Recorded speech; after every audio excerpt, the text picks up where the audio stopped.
Welcome to another episode of Cocktails and Curtain Calls Quarantine Edition. I am Matt Austin.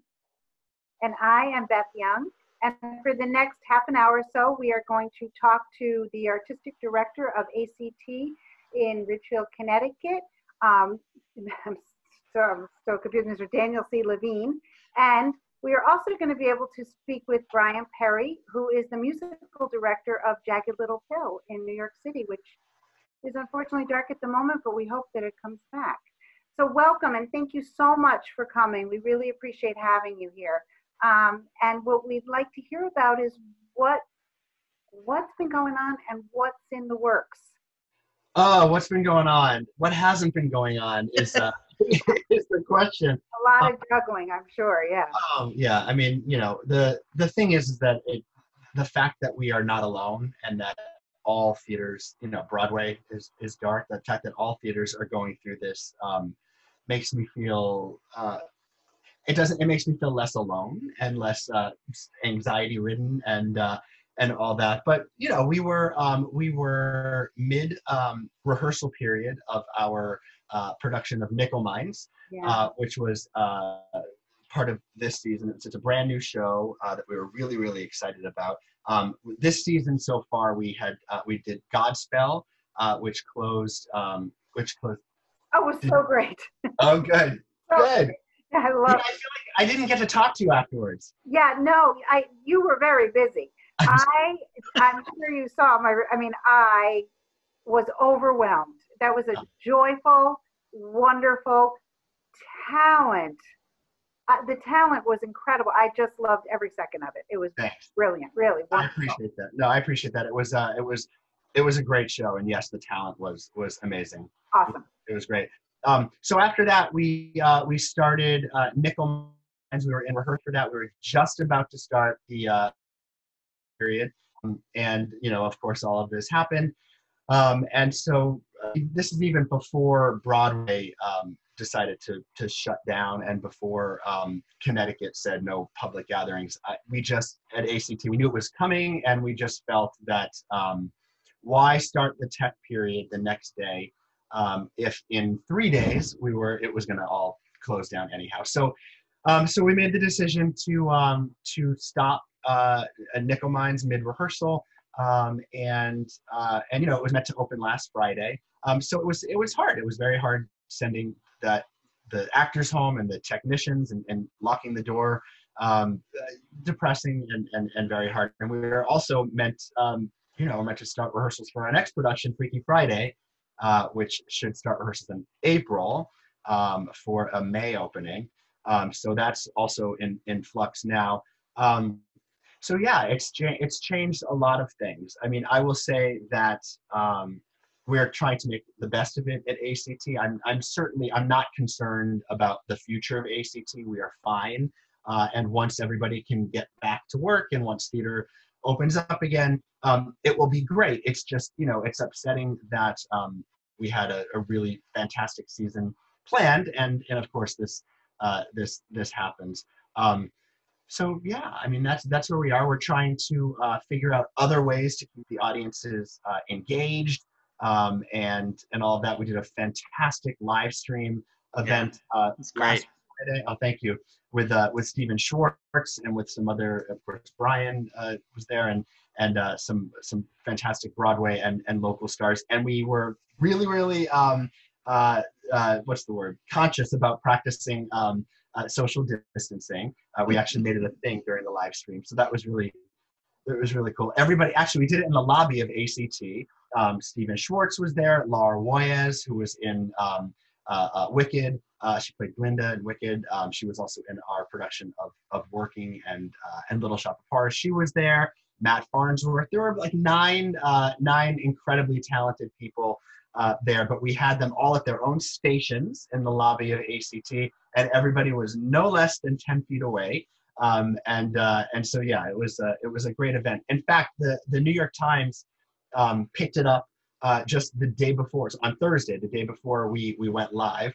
And as of today, 41,000 people have viewed our, which is wow. Talk about staying relevant. that's wonderful. That's terrific. Good for you. Yeah, it's exciting. It's exciting. So, yeah, we're going to try to do more things like that. Of course, now we can't have that many people in one room. So Bryan and I are really trying to come up with creative ideas, again, to keep the audience engaged, and to let everybody know that we are still that we're still going, and we have to sort of refocus and change how we're doing these things. But we will be back in hopefully no time at all. So let me ask you: do you anticipate being able to stage Nickel Mines at a future date, or? Yeah, for sure. I'm hoping that we're going to add it to next season as sort of like a special event, as opposed to, it'll probably run maybe, we might do like 8 performances of it as opposed to a full run. Yeah, so I think that we should. It's an important, beautiful new piece that we're passionate about at ACT. And we got really far along in the rehearsal period, right? So if we can do it and add it to next season, I'm committed to doing that. Terrific. So Bryan, I saw Jagged Little Pill in Cambridge, and I loved it. I saw it actually 3 weeks ago on Broadway for the second time, just before everything started to go crazy. Can you talk about how this has been for you and sort of the Broadway community and your Jagged Little Pill family there? Of course, it's been hard, but we know everybody's doing the right thing. It was a hard sort of pill to swallow. But it's I think people always talk about theater being such a community, and I'll be honest, I don't always feel that way. A lot of people feel insular and involved in their own lives, but through this, I have to tell you, I've never felt such a strong sense of community ever. Where everybody's checking on each other, cast members always texting. We have a long band, group text. Everybody like every day checks in. We have chickens. They're like, send us pictures of the chickens. That'll make us feel better. It's like, despite the sort of craziness of the moment, people are sort of reconnecting to life in a really sort of interesting way. And that's such a part of the message of Jagged Little Pill. So, I miss working, I miss telling the story, but if I don't reframe this in that sense that, we're maybe supposed to learn something from this or something, I don't know, to reconnect, then, what's the point of art in the first place? It's my hope that we'll be back, but that, as we're doing at ACT, we're hoping that, people realize that the arts are so essential and, theater matters, and, it's times like this when we need art the most. Absolutely. That is a solid message. Yeah, and valuable. Yeah, thank you.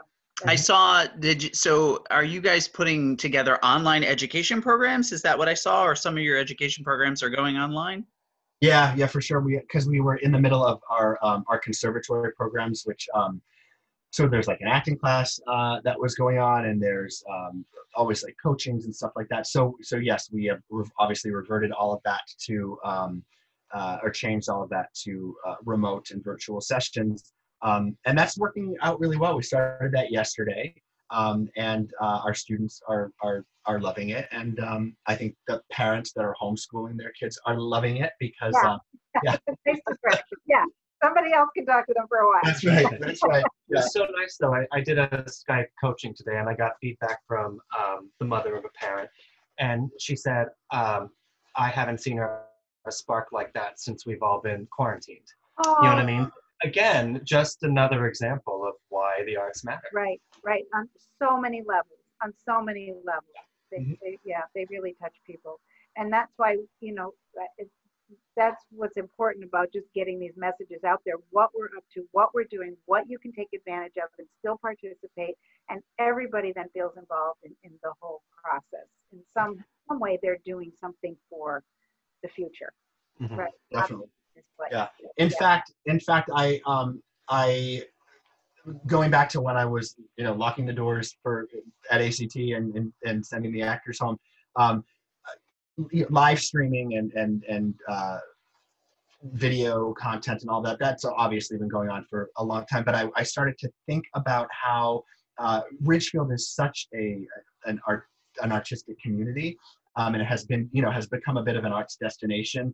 Theater Barn, the Richfield Playhouse, the Richfield Symphony Orchestra, Thronestone Theater, ACT of Connecticut. I mean, there's some really, really great theater arts and culture in Richfield. So I was thinking of a way that we could all collectively still engage our audiences. And it's you have to like look at social media to see what somebody's doing, or remember to go on somebody's website to see what they might be up to, or get an e-blast to see what another organization is up to. So I started thinking about how we can sort of centralize that in Richfield. And so me and Bryan and Allison Stockel of the Richfield Playhouse and Daniela Sikora of the Richfield Chorale came up with an idea.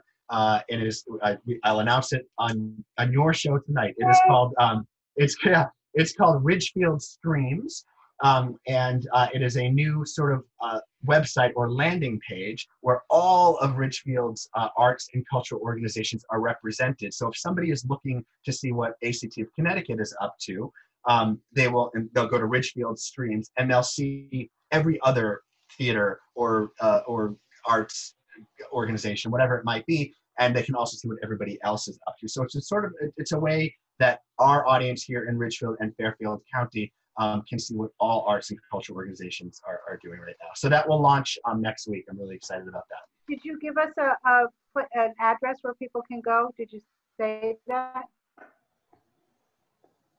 It is richfieldstreams.org. Okay, great. That's evolving. So a place that people can go and see what's happening today. Right, that's right. Really valuable. So I love that idea. Yeah, I'm excited about it. Terrific. Yeah.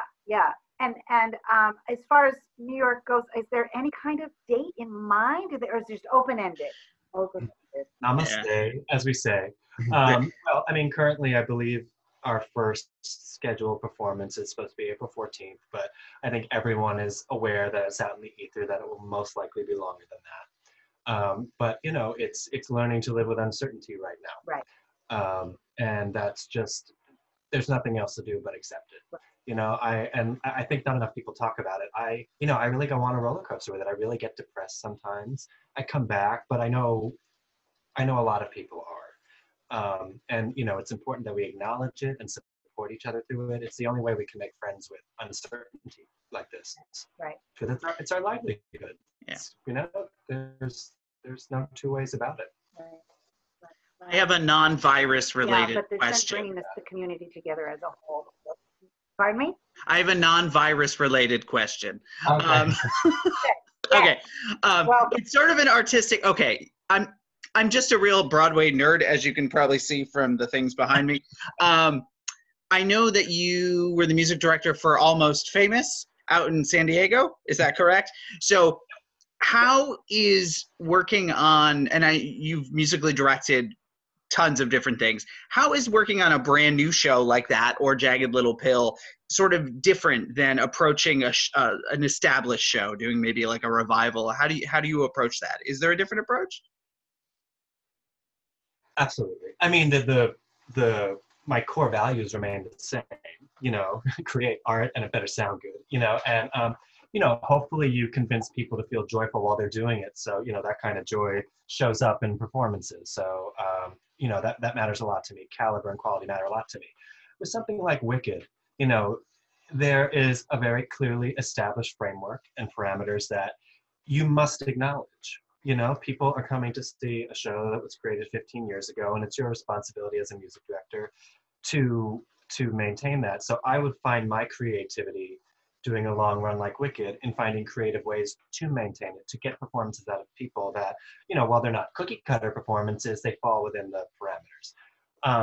With something like, Jagged Little Pill or Almost Famous, I mean, it's a totally different thing. You're constantly adapting, constantly changing, making things work on the fly, being part of the creative process in a way that's not quite the same as a long running show. Almost Famous, we've been working on, 2.5 years, something like that. I can't remember when we did the first reading. But it's such a brilliant creative team, working with people like, of course, Tom Kidd. And Cameron Crowe was really, and Jeremy Herron and Lauren Mataro, all these sort of brilliant people. Something else you do is you just learn. If you ever stop learning, what's the point? So, you know, are there sort of like little nitty gritty musical ways that it's different? Of course there are, but you know, the sort of overarching thing is that, you know, you find creativity in different ways, I think. That's great.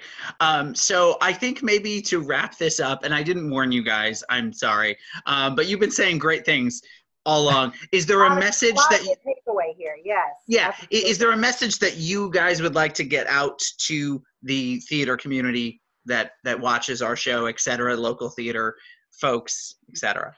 Yeah, I mean, I would just say that we are in obviously a weird, odd, unique, new period. And that we cannot be together physically in the same room right now. That being able to do things remotely and live streaming and finding other creative ways, it's okay, and it's the next best thing. And I am just I'm looking forward to the day that we can all, you know, once again, you know, there's people in our theater and a talented cast on the stage and happy people. Happy audience members, but I think that we're all really just doing our best to get through, and like Bryan said, to still create, and to still engage our audiences. I just think that it's important that everybody know that theater's not going anywhere. It's always been such it's a part of our American culture. It's part, you know what I mean? So it will return. It's just going to take a minute, and it's just another way of doing things for a while. Yeah. Awesome. Yeah. For me, I would say never forget and keep telling people that the arts are essential.